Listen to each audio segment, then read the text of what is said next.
street tonight. I slept through the natural light, but I'll do it if it feels alright. Alright, alright.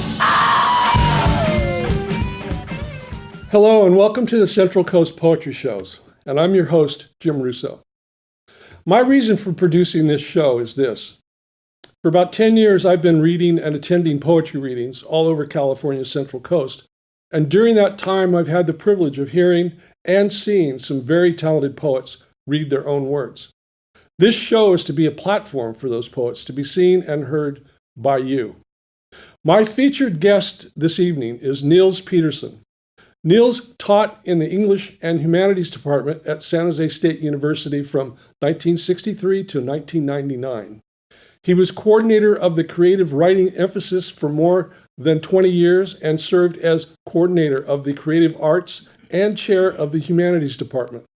Nils was chosen Professor of the Year in 1965 by Tau Delta Phi, the Men's Honor Society.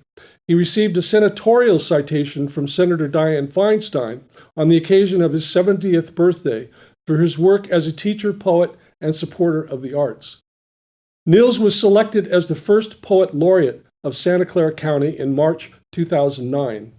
He received a citation from Representative Mike Honda on the occasion of a celebration in his honor sponsored by Poetry Center San Jose, the Valley Arts Commission, and the Department of English at San Jose State University for his work as a teacher, poet, and supporter of the arts.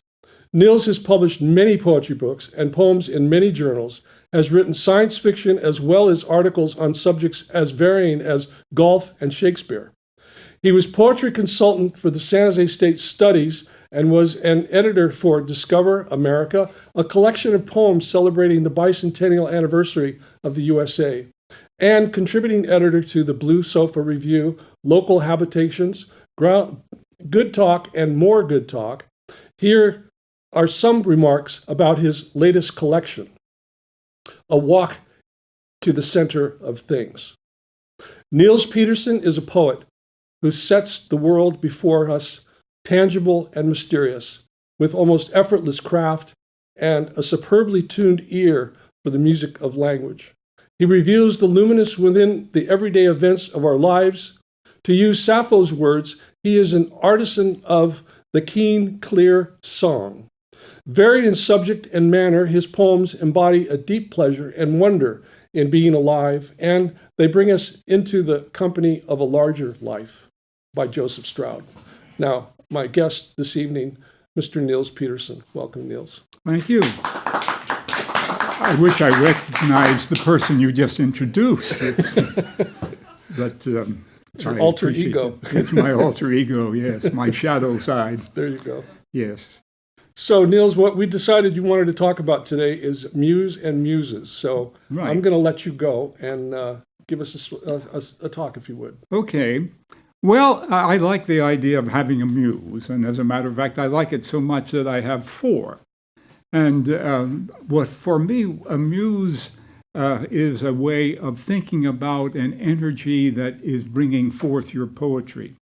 And we all have different kinds of energies, and I find it helpful and interesting to name them so that you really get sort of a sense of yourself that way. So I'm going to talk about 3 now, and my second poem that I will read will be to about my 4th, which is she's the most important, actually.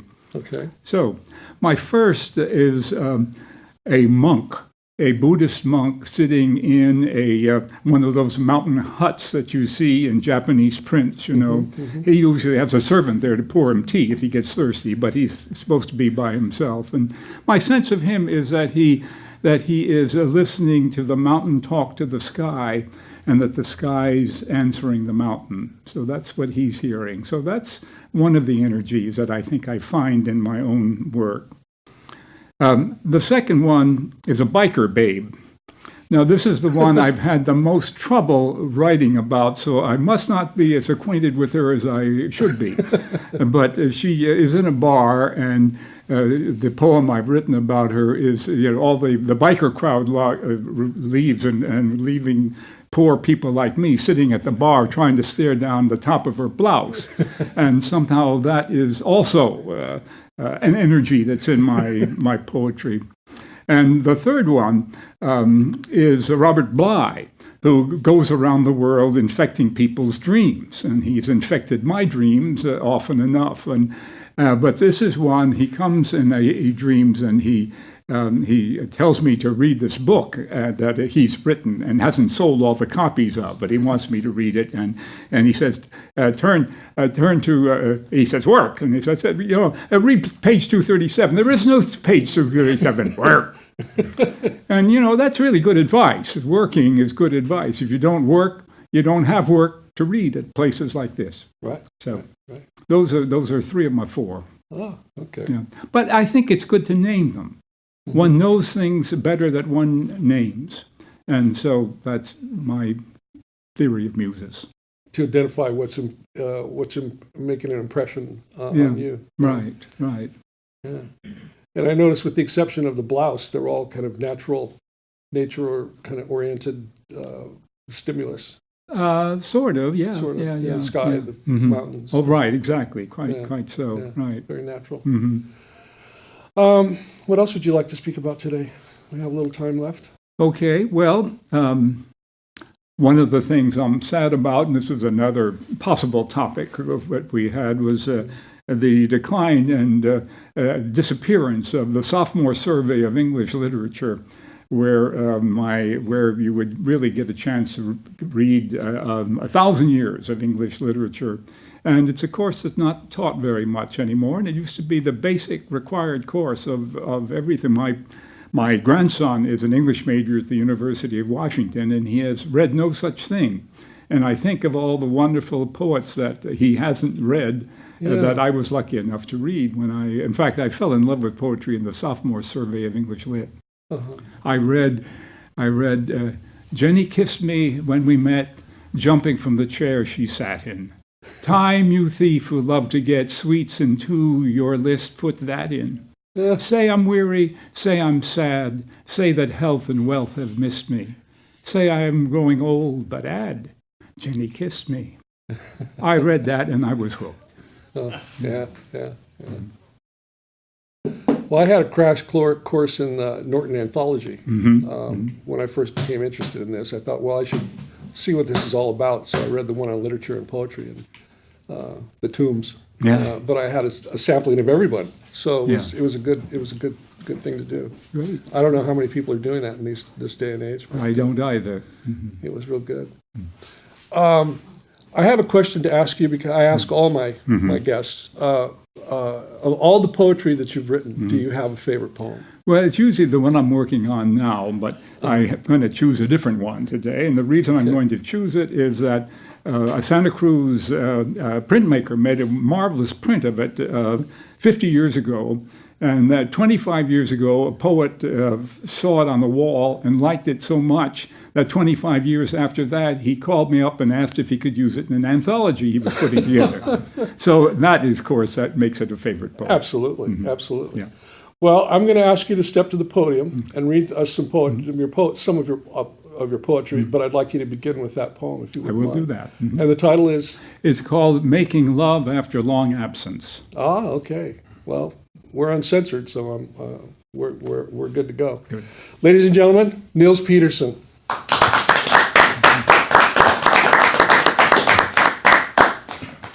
Making Love After Long Absence.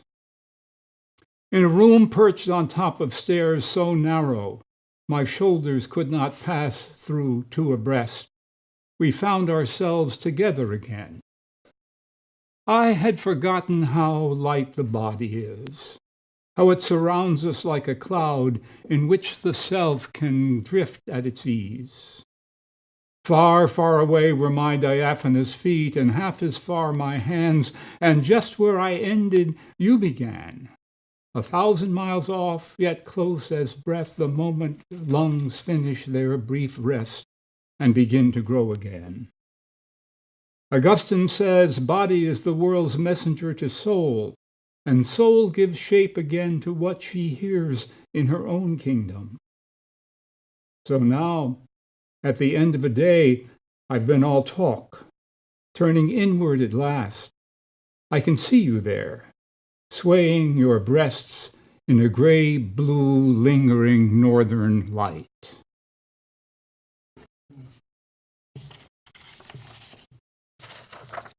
So this is the bag lady, my main muse. A raggedy woman scurries before the oncoming garbage truck, picking out what can be redeemed from what I have thrown away. When I find her at the flea market, she has what I most want. If I importune, if I am outrageous, wave my hands about and dance, she'll bargain. And maybe I'll get something back, smelling of garlic and roses. Garlic and roses are the smells that are associated with Aphrodite, so her energy is in here too, along with my four muses. And so that's really my main source. I'm going to read a longer poem now, and it's a longer poem. Like this. Sometimes you need to leave your history. Sometimes you need to leave your history behind. So I was shipped from the middle of 5th grade to the middle of 6th, partly because I was bookish, but partly to escape the stronger boys who, throughout 5 grades, had gotten used to beating on me as I had grown accustomed to being beaten on. But who are you then, and how much can you choose, and what? And how do you figure on Connie, a girl in class whose blouse never quite fit into her skirt, so that when she went to the blackboard to do math, it pulled out and left a triangle of bearskin maybe 3/4 of an inch thick at its widest?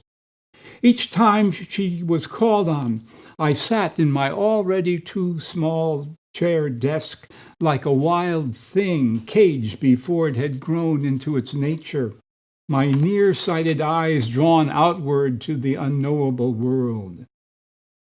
I was filled with such a pure and terrible lust, such a longing. I ached all over, even in my fingernails and toenails. In all the years of my later desirings, I have never seen flesh that I wanted more than that thin triangle of light brown back. What did I want? I did not know. But at night when I lay in bed, the thought of her doing simple fractions would crack me open. And I knew there was something I had to have, that not to have it would be like death, or worse than death, because I would be alive and know I didn't have it. Something so huge, so tremendous, so wonderful, my body could not contain it, and it surrounded me like phosphorescence. This is my soul, something wanted to say. But that was far from what I had been taught, and the word was confusing. And what to do with these feelings, more so. Even on the simplest level, it was not likely she would talk to me, and if she did, I'd have nothing to say. So I taught myself what we learn in the 6th grade, that there is nothing I want that much, and that I hadn't really felt that way, and if I had, it was silly anyhow. We don't have to see things even if they're real. The cost seems small enough, except at night, when you wake from a dream of loss, trying to think what it is you really want, what there is at the heart of desire. And all you can remember is a sliver of back in the 6th grade.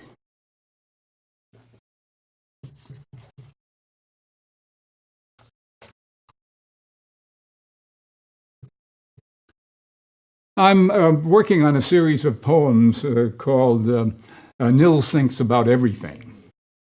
And so I'm going to read a little bit of that just to give you a flavor of it. They're quite new, and I'm not quite ready to free them into the world, but this will give you sort of a sense of what I'm trying to do. This is called Not With a Bang. Not with a bang. There was not even nothing before there was anything. Then everything entered all at once, a great chord, all of the notes and all of the almost notes between. Yes, all at once. So the universe began not with percussion, but the whole orchestra tuning in a marvelous cacophony before the show. Then Maestro's space-time entered, opened the score of whatever will be, and raised his baton. Christmas Eve by the Sea, I wrote this a few weeks ago. Christmas Eve by the Sea. Behind me the sun settles into the sea, but I'm facing a fire flickering in a great stone hearth, not big enough to roast an ox, but big enough. It's taken the universe 15 billion years to get me here, and I find I'm grateful.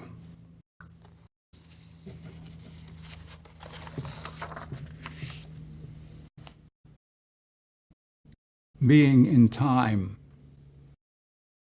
Sitting backwards on a train, rain, low, gray fog, distant cathedral resolving into a stand of poplars, smoke from a sudden stack disappears into a low cloud, now stack gone, along with hedgerows, houses, and field of sheep. The where you have just been unknowing, always unrolling before your eyes. Isn't that the way time is like? The where you have just been unknowing, always unrolling before your eyes. Going through life is like riding backwards on a train. 8 minutes ago. The universe keeps making everything larger. Light has to hustle to keep up. The stars we see are younger than they are. Even the sun is 8 minutes ago. No matter how bright the noon, night has carried yesterday far beyond the outermost planet. Yet, from 1,000,000 years ago, light reaches out to us always from that far galaxy, childhood. That's what my bag lady's looking for every time she's walking along the street there. If I'm saying anything about my childhood, she wants to pick it up and carry it off to the flea market where I have to go and beg to get it back.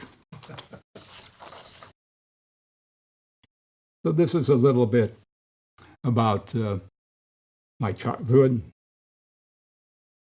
this wonder.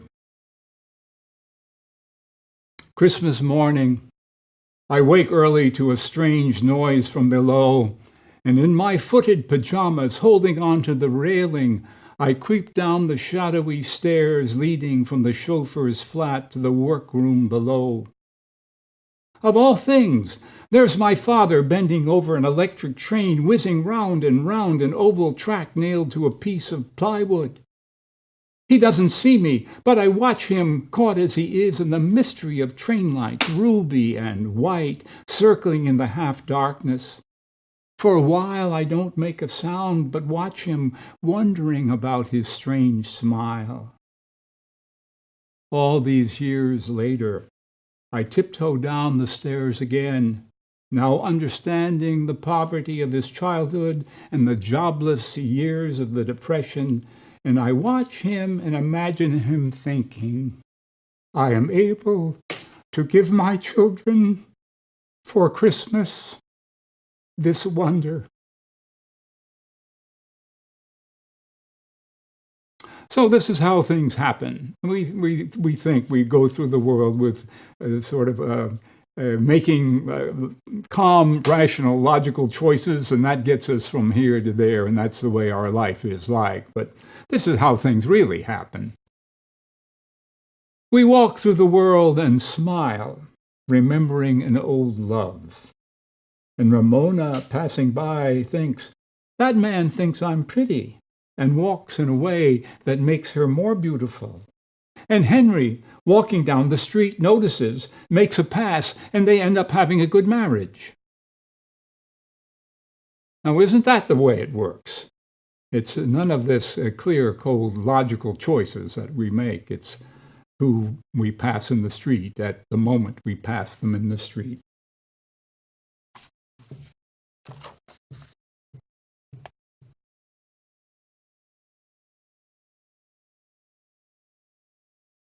This is a political poem, and I have to entitle it, this is a political poem, so someone will notice that it's a political poem.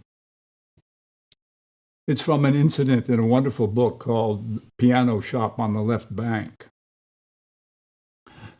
3 people stand in a shop in Paris looking at an old piano. It might have been played by Beethoven. The veneer is sumptuous, though blistered where separated from the shaping pieces. Inside, no cast iron frame, but thick wooden struts. The woman attempts a scale, but many of the notes are missing. It's like trying to capture moonlight in a net. The man marvels at the piano's age and that it had been made entirely by hand. The shop owner tells them the trees for the wood were most likely planted in the late 16th century. The woodworking guilds of Germany planted trees so their children's children's children would have the right kind of wood, harvested sometimes 250 years later. Then it was cured from 10 to 40 years. Even in the 19th century, such wood was rare.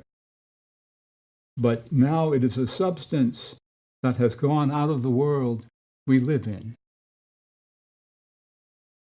Imagine that, sitting around planting trees, instead of cutting down the redwoods, planting trees that our great-great-great-grandchildren will be using to make pianos with. I mean, isn't that the way to think about being in the world? Which is why I say this is a political poem. This has turned out to be a political poem, though it hadn't, when I wrote it, it wasn't so at all. But as a matter of fact, in this day, at this age, at this very moment in our history, this turns out to be a political poem. It's about Odysseus' wife, Penelope, the one who stayed at home. But in this poem, she doesn't stay at home. She's the one who goes and he stays at home. So, Penelope. This time, it is Penelope who goes off, while Odysseus stays home to mind the kingdom. Not to a war, but to the wedding of a special girlhood friend married off to a barbarian to seal a treaty. Then things kept coming up for 20 years. Not monsters so much, though sometimes monstrous things. This is a life, after all. The god she angered was Zeus, who preferred that women stay at home, but he largely ignored her, having his own affairs to attend to. So mostly she lost her handmaidens through natural causes, cholera, accident, love. She lost none to Scylla or Charybdis, giving herself time to sail around them. The sirens, they ignored her. No need to waste music on a sister. Oh yes, there was a man on whose island she spent some time, though it was clear he was no immortal. Sometimes he made her feel as if she might be. Towards the end, tired of the gypsy life, she traded her last jewel for passage home. The curious Phoenicians thought this dusty, graying woman claiming to be queen a little daft as they rowed her ashore. But queen she was, for an old woman curtsied, and an old dog for once not barking stretched out its gray head. At the palace, she found her husband besieged by women wanting to be queen. Odysseus had been faithful in his own way, favoring one woman, then another, weaving relationships at night, which he undid in the morning. He had always expected his wife to come back. At her entrance, the suitors sniffed at this unlikely female. But when the king rose and bowed, they turned and gathered perfumes, robes, ornaments, and scattered like bats at dawn to isles where royalty might be a little less canny. That night, the wife and husband lay down in their ancient bed, each wondering how much they should say to each other.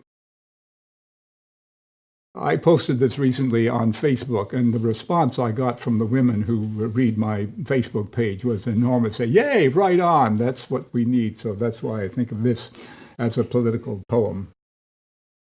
It's in the politics right now. And hopefully there are more Penelopes running for office now. I'm going to read another sort of remembrance of childhood. This is from my memoir called A Talk in the Reading Room, which you can download for free off of the internet or pay a couple bucks for Kindle. But this is called A Thing of Beauty. My father could not give it away. The Stromberg Carlson when the tubes failed. The age of the console radio had passed, nor could he throw it away because the wood was so beautiful. He who had worked in a cabinet maker's shop as a young man loved the grain of hardwoods with his eye and hand. So it was moved into my bedroom where it sat, a mahogany god no one heard. When I grew older, I hid books, risque, not pornographic, Thorne Smith, The Affairs of Bellamy, Guy de Maupassant, and the like, in among the tubes, my secret cave like the mine where the Lone Ranger cast his silver bullets. For my 13th birthday, my parents thought a reader like me could use a desk. So in the night they came and carried out the radio to put in the desk. My books fell on the floor like original sin. The beginning of my 14th year was not a happy one. My delights confiscated. As I walked about the house, I felt as if I had been exiled to an obscure but Lutheran Elba. I knew then I'd never fit into a desk job. Later, I found the books in my father's own secret cave, up in the ceiling boards of the basement. So I had another, though not public, lending library. Maybe the books were like the radio, something in them so beautiful, my father could not throw them away. Thank you, Nils. Thank you so much. Thank you. Thank you. Thank Nils you. Peterson, Thank you. Thank you. Now, I usually read a poem here at the end of the show, but today I'd like to try something different. I want to tell you a little story. About a year ago, I decided to come to community TV to selfishly just create a video of my reading of my poems, and I was going to throw it on YouTube. Well, I came down here and was trained on to use the equipment, and then I was asked to do something. So it morphed into this poetry show. And the idea of the poetry show was to, and still is, to promote poetry readings in Central California for all people to know where they are and to let them know that it's available to the public. Now, here's the catch. What I didn't understand, what I didn't realize at the time is we have a companion Facebook page that goes along with the show, as many of you have discovered. And here's the point I wanted to make. We've been getting poems submitted to us from poets all over the world. And we post a featured poet every day on the Facebook page with a new poem. These poems that you, other poets around the world, are submitting to our page, I want you to know, are being read in over 100 countries.